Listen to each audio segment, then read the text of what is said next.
வணக்கம் நண்பர்களே, இன்னைக்கு நாம் ஒரு சூப்பரான கோவிலுக்கு போக போகிறோம். எங்கே தெரியுமா? நாகப்பட்டினத்துக்கு. இங்கே இருக்கிற சவுந்தரராஜ பெருமாள் கோயில் 108 திவ்ய தேசத்தில் 19வது இடத்தை பிடிச்சிருக்கு.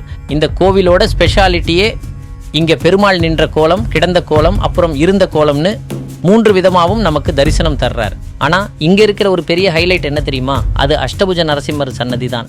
ஆமாம், இங்கே நரசிம்மருக்கு 1 2 இல்லை, மொத்தம் 8 கைகள். இந்த 8 கையிலையும் ஒரு தத்துவம் இருக்கு.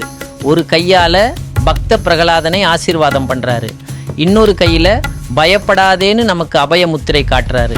அதே சமயம் மற்ற கைகளால் இரண்யனை வதம் செஞ்சுக்கிட்டு இருக்காரு. ஒரே இடத்துல கருணை வீரம் ரெண்டுத்தையும் பார்க்கலாம்.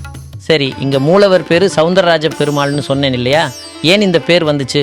துருவன் ஒரு சின்ன பையன் இருந்தான். அவனுக்கு இந்த உலகத்தையே ஆளணும்னு ஆசை. அதுக்காக இங்கே வந்து பெருமாளை நினச்சி பயங்கரமாக தவம் இருந்தான். அவன் தவத்தை பார்த்து பெருமாளும் கருடன் மேலே ரொம்ப ரொம்ப அழகாக காட்சி கொடுத்தார். அந்த அழகை பார்த்ததும் துருவன் அப்படியே மெய் மறந்து போயிட்டான். சாமி, எனக்கு இந்த உலகமெல்லாம் வேணாம், உங்கள் இந்த அழகை எப்பவும் பார்க்கிற பாக்கியம் மட்டும் போதும்னு கேட்டுட்டான். பெருமாளும் சந்தோஷப்பட்டு அதே சௌந்தரிய கோலத்தில் இங்கேயே தங்கிட்டார். அதனால தான் இவருக்கு பேர் சவுந்தரராஜ பெருமாள். அப்புறம் போய் இந்த ஊருக்கு ஏன் நாகப்பட்டினம்னு பேர் வந்துச்சு? நாகம்னா பாம்பு இல்லையா? நாகங்களுக்கெல்லாம் தலைவனான ஆதிசேஷன் இங்கே சாரபுஷ்கரணின்னு ஒரு குளத்தை உண்டாக்கி பெருமாளுக்காக தவம் இருந்தார். பெருமாளும் மனமகிழ்ந்து ஆதிசேஷனை தனக்கு படுக்கையாக ஏற்றுக்கிட்டார். இப்படி நாகம் வந்து வழிபட்டதால் இந்த ஊர் நாகப்பட்டினம் ஆச்சு.